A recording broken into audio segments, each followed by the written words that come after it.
रात को हम सब सोने के लिए लेट गए। नौशाबा और मारूख एक ही चारपाई पर सोते थे और मेरी चारपाई बिल्कुल उनके साथ होती थी। मैंने मारूख से पूछा कि जब वो उनके पास से आई है, परेशान नजर आ रही है, क्या बात है? वो बोली, ऐसी कोई बात नहीं है। मैं क्यों परेशान होने लगी, लेकिन मैं न माना और नौशाबा भी उससे पूछने लगी तो मारूख बोली, अभी नहीं, पहले इनको चले जाने दो, उसके बाद सब कुछ बता दूंगी। मैंने सोचा जरूर दाल में कुछ काला है, कोई ऐसी वैसी बात ही होगी, इसलिए मैंने ज्यादा जोर दिया तो मारूख नाराज होने लगी। इनके जाने से पहले बिल्कुल नहीं बताऊंगी, तो मैं खामोश हो गया। अगले दिन मैं उन्हें ट्यूशन से घर लेकर वापस आ रहा था। मैं आगे आगे चल रहा था, नौशाबा और मारूख पीछे पीछे आ रही थी। मुझे मारूख की आवाज आई, वो मुझसे कहने लगी कि तुम कल से हमें लेने के लिए मत आना। मैं बोला, क्यों, ऐसा क्या हो गया है कि तुम मना कर रही हो? मारूख बोली, कुछ नहीं हुआ, बस तुम कल से मत आना, हम खुद ही आ जाया करेंगे। मैंने कहा, कुछ हुआ भी है, मुझे तो बताओ।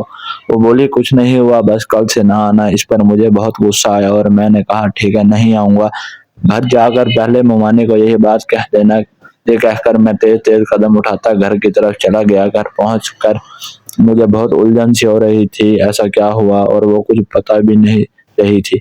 इसी गुस्से में मैंने दोपहर का खाना भी नहीं खाया था। जब ममानी ने पूछा कि तुमने खाना क्यों नहीं खा रहे, तो मैंने भूख नहीं है का बहाना कर दिया, कुछ देर बाद खा लूंगा। नौशाबा को भी इस बारे में कुछ पता नहीं था, इसलिए वो बार बार मारूख से पूछ रही थी और मारूख कुछ बताने के लिए तैयार नहीं थी और बताने के बजाय उससे बदतमीजी कर रही थी। मैं अकेला ही बैठा रहा, ना किसी से बातचीत की, ना ही रात का खाना खाया। ममानी मुझे खाने के लिए बुलाती रही, लेकिन मैं सोता बना रहा और कोई जवाब न दिया। अगले दिन मैं अपने ट्यूशन से वापस आ गया और जब उनको वापस लाने का टाइम हो गया, ममानी ने कहा कि हम दोनों को ले आओ, टाइम हो गया है। मैं सोच में पड़ गया कि अब क्या करूं। अगर ममानी को इनकार करता हूं तो वजह भी बतानी पड़ेगी। फिर मैंने सोचा कि चला जाता हूं और दूर दूर ही रहूंगा, ममानी को क्या पता चलेगा कि मैं साथ आया हूँ या दूर दूर रहते हुए। ये सोचकर मैं ट्यूशन वाले घर की तरफ चल पड़ा और वहां पहुंचकर इस घर से कुछ फासले पर रुक गया और इंतजार करने लगा। कुछ देर बाद नौशाबा और मारूख दरवाजे से बाहर निकली।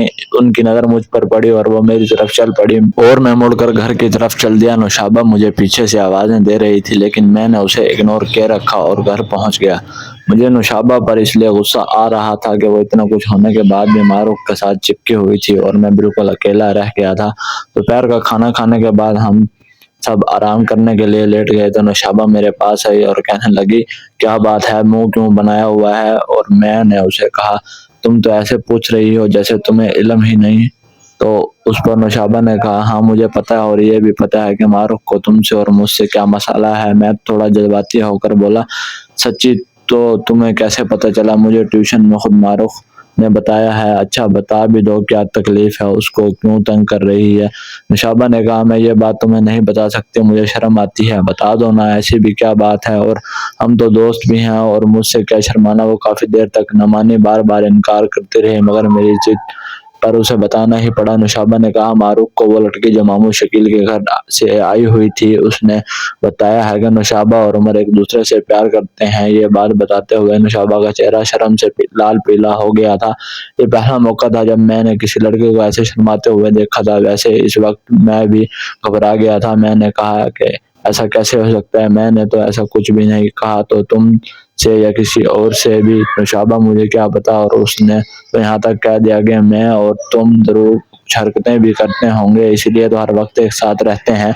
ये सुनकर मुझे बहुत बड़ा झटका लगा। मैंने तो कभी ऐसा सोचा ही नहीं था। ये और बात है कि नौशाबा वाकई ही मुझे बहुत अच्छी लगती थी और मैं जब भी अपनी शादी के बारे में सोचता तो नौशाबा का चेहरा मेरे तस्वुर में आ जाता था, मगर मैंने कभी प्यार व्यार के बारे में नहीं सोचा था। मैं बोला, उठो और मेरे साथ चलो, मैं अभी इस कमीनी से पूछता हूँ इसकी हिम्मत कैसे हुई ऐसी बात कहने की। नौशाबा, नहीं प्लीज, तुम ऐसा कुछ नहीं करोगे, मुझे बहुत शर्म आ रही है, मैं कैसे सामना कर पाऊंगी। मैं उससे जरूर पूछूंगा, तुम ऐसा करो कि मारूख को भी बुला लो ताकि हर बात उसके सामने क्लियर हो सके। नौशाबा ने उसे भी बुला लिया। मारूख ने मुझे रोकने की बहुत कोशिश की, मगर मैं न माना और इन दोनों को लेकर मामू शकील के घर पहुंच गया। मामू के घर पर भी सब सो रहे थे और वो दोनों टीवी पर कोई प्रोग्राम देख रही थी। हम सब जाकर उनके पास खड़े हो गए।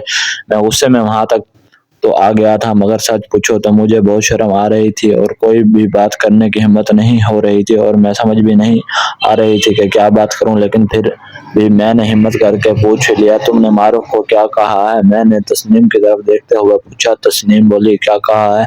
मैंने कहा, मैं भी वही पूछ रहा हूँ कि کیا کہا ہے تم نے معروف کو ہمارے بارے میں اور تمہیں تکلیف کیا ہے؟ تسنیم ہنستے ہوئے مذاق اڑانے کے انداز میں بولی، مجھے تو بہت سی تکلیفیں ہیں، تم دور نہیں کر سکتے اور نہ ہی تمہارے بس کی بات ہے۔ ویسے ایسا بھی کیا کہہ دیا میں نے خود سے؟ آج سے پہلے نوشابہ وغیرہ کے ساتھ کوئی ایسی باسی بات نہیں کی تھی، لیکن پھر بھی میں نے ہمت کر کے کہہ ہی دیا۔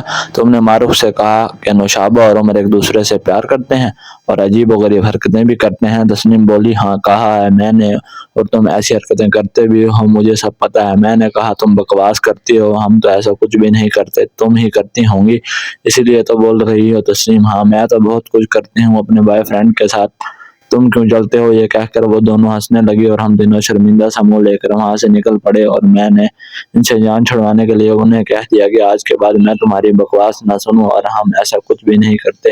یہ کہہ کر ہم اپنے گھر کی جانب چل پڑے اور پیچھے سے ان کے ہنسنے کی آوازیں آ رہی تھی۔ مزید کہانی کے لیے پارٹ 3 کا انتظار کریں اور کمنٹ میں اپنی رائے کا اظہار کریں۔ شکریہ۔